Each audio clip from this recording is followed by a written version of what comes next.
Mainit na pinag-uusapan ngayon sa social media ang naging pahayag ni Joey De Leon matapos ang kontrobersyang kinasangkutan ni Riza May Dizon. Sa isang episode ng Eat Bulaga, diretsahang tinanong ni Joey ang studio audience, bakit ginagawang katatawanan si Riza May?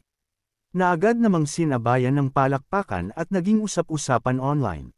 Nag-ugat ang isyu matapos ang isang burwan sa It's Showtime kung saan nabanggit ang pangalan ni Riza May.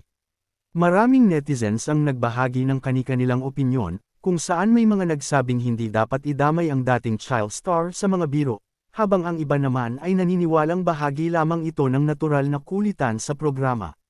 Dahil dito, tila ipinakita ni Joey ang kanyang pagsuporta kay Riza May sa pamamagitan ng kanyang naging komento.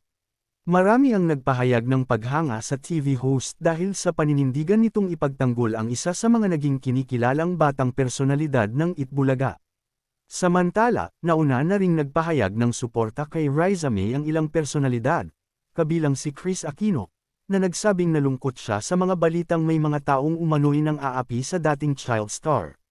Dahil dito, mas lalo pang naging sentro ng usapan sa social media ang isyu at umani ng iba't ibang reaksyon mula sa publiko.